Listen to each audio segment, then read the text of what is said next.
अगर मैं आपसे पूछूं कि भाई पैकेट फूड, नूडल्स, पास्ता वगैरह खाना चाहिए या नहीं खाना चाहिए, तो आप कहोगे भाई बिल्कुल नहीं खाना चाहिए। अगर मैं आपसे पूछूं कि भाई सब्जी और फल खाना चाहिए या नहीं खाना चाहिए, तो आप कहोगे भाई खाना ही चाहिए। तो यहाँ पे मैं आपको करेक्ट करूंगा कि भाई फल और सब्जी नहीं खाना चाहिए अगर वो पेस्टिसाइड से हेवीली ट्रीटेड है तो। और आपके और मेरे घर पे जो फल सब्जी आ रही है वो पेस्टिसाइड से हेवीली ट्रीटेड ही आ रही है। इस वीडियो में हम यही बात करने वाले हैं कि कैसे जो चीज़ हम हेल्थ समझ के खा रहे हैं वो हमारी डेली लाइफ को इम्पैक्ट कर रहे हैं।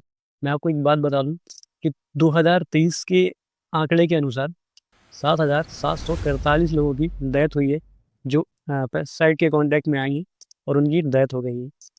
ऐसे इंडिया के डेटा के अनुसार हर साल 1,50,000 लोग ऐसे हैं जो पेस्टिसाइड्स के कारण अपनी जान गंवा रहे हैं। इनमें से कुछ केसेस होमोसाइड के हैं, सुसाइड के हैं, और अनइंटेंशनली पेस्टिसाइड की वजह से जिन लोगों ने अपनी जान गंवाई है, जो कॉन्टेक्ट में आए हैं, उनके हैं। और हम बात करने वाले हैं कि पेस्टिसाइड बेसिकली हैं क्या और किस तरह के पेस्टिसाइड हमें हार्म कर रहे हैं। तो पेस्टिसाइड को बेसिकली दो कैटेगरी में डिवाइड किया गया है। पहला जो है वो कॉन्टेक्ट पेस्टिसाइड होते हैं, जो बेसिकली डिज़ाइन करे जाते हैं कि जो पेस्ट वगैरह हुए जो फसल को खाते हैं उन पे हम ये डालते हैं और जो पेस्ट रहते हैं मर जाते हैं। दूसरे तरह के जो पेस्टिसाइड रहते हैं उन्हें कहते हैं सिस्टेमिक पेस्टिसाइड। ये पेस्टिसाइड ऐसे होते हैं जो प्लांट के ऊपर स्प्रे किए जाते हैं और प्लांट इसे एब्जॉर्ब करता है और अपने वेस्कुलर सिस्टम के थ्रू पूरे प्लांट में ये चीज़ फैल जाती है। तो केमिकल उसमें यूज़ किया जाता है और जब भी पेस्ट इसे खाता है तो इसकी डेथ हो जाती है। अगर आप फार्मिंग से थोड़ा भी फैमिलियर हैं तो आप इस चीज़ को ऑब्जर्व करा होगा आपने। कुछ दवाइयाँ ऐसी होती हैं या कुछ पेस्टिसाइड ऐसे होते हैं जो किसान रहता है वो पीले होने के बाद फसल में डालता है और कीड़ों को मार के अपनी फसल को बचा लेता है। यहीं पे कुछ दवाई ऐसी आपने ऑब्जर्व करी होगी कि फसल थोड़ी ही ग्रो करती है और जो किसान रहता है वो उन्हें स्प्रे कर देता है। तो वो जो पहले स्प्रे की जाती है वही सिस्टमिक पेस्टिसाइड की कैटेगरी में आती है। और यही चीज़ अब आपकी और हमारे हेल्थ को इम्पैक्ट करती है। ये हमारे कॉमनली खाने में जैसे कि टमाटर हुआ, कुकुम्बर हुआ, हमारे लीफी वेजिटेबल्स हुए, और फलों में एप्पल हुआ, ग्रेप्स हुए, मैंगो हुआ। ये एक छोटे से एक एग्जाम्पल है जिसमें हेविली पेस्टिसाइड का यूज़ किया जा रहा है।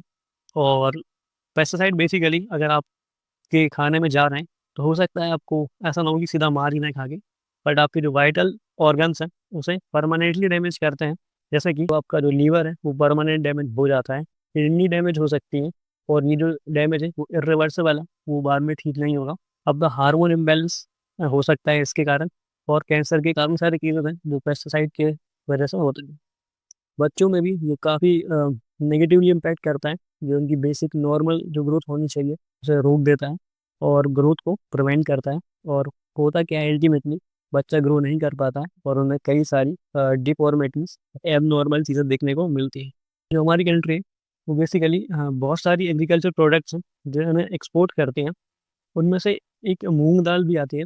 तो होता क्या है जब फार्मर एक्सपोर्ट करने के लिए मूंग दाल को उगा रहा है तो वो ऐसे पेस्टिसाइड का यूज़ करता है जो इंटरनेशनल नॉर्म्स के अकॉर्डिंग है, या बट वहीं पे वही सेम किसान अगर इंडियन मार्केट के लिए अपनी फसल उगा रहा है तो वहाँ पे वो पेस्टिसाइड का बिना सोचे समझे यूज़ करता है और वो बाद में चीज़ें हमारे पास ही आती है खाने के लिए। हमें करना क्या चाहिए कि भाई इस चीज़ से हम अपने आप को बचा सकें। तो सबसे पहली चीज़ जो आपको करनी है वो है कि अगर आप मार्केट से कुछ फल या सब्जी ला रहे हैं तो उसे क्या करिए आप 1 लीटर पानी में 1 चम्मच बेकिंग सोडा डालिए और सब्जी को आप इस पानी में 15 से 20 मिनट रखिए और फिर उसे धो लीजिए और फिर उस फल या सब्जी का यूज़ करिए। इससे होगा क्या, आपका जो पेस्टिसाइड है वो 90% से ज़्यादा आप उस चीज़ से निकाल पाएंगे। और अगर आप ये नहीं कर पा रहे हैं तो आप गर्म पानी में नमक डाल के भी सब्जी को धो सकते हैं। वो चीज़ भी काफ़ी हेल्प करेगी आपको। ये कुछ स्क्रीन्स में कुछ तरीके हैं जिससे आप अपनी सब्जी या फल है उसे वॉश कर सकते हैं और खाना लायक बना सकते हैं। तो इसे वीडियो पॉज करके आप देख लीजिएगा। जो जंक फूड रहता है, अनहेल्दी चीज़ों की रहती है, वो हमें पता रहती है कि भाई हम इसे खाएंगे और बीमार हो जाएंगे, तो इंसान उसे लिमिटेड यूज़ करता है, लिमिटेड खाता है कि चलो भाई 2 दिन में 1 दिन खा लिया, 4 दिन में 1 दिन खा लिया, दिन में एक बार खा लिया। पर परेशानी ये है कि जो हेल्दी चीज़ हम समझ रहे हैं सब्जी हुई वो तो हम दिन में 2 बार खा रहे हैं, और उसी वही चीज़ अगर मेन परेशानी का कॉज हुई तो हम उसे पता भी नहीं लगा पाएंगे कि भाई ये हुआ क्यों और किस कारण हमारी जो हेल्थ है वो डाउन जा रही है या फिर डिग्रेड हो रही है। तो इस चीज़ को आप ज़रूर ध्यान रखिए, वो बहुत इंपॉर्टेंट एक्सपेक्ट है जिस पे लोग ज़्यादा बात नहीं करते हैं, पर बात होना बहुत ही इम्पोर्टेंट है और ज़रूरी है। तो इस चीज़ को आप अपने दोस्त या फैमिली और इंसान के साथ शेयर करिए जिसकी आप केयर करते हैं। और अगर आपको वीडियो इन्फॉर्मेटिव लगी हो तो चैनल को सब्सक्राइब करिएगा और मिलते हैं नेक्स्ट वीडियो में। Thank you, bye bye, Tata.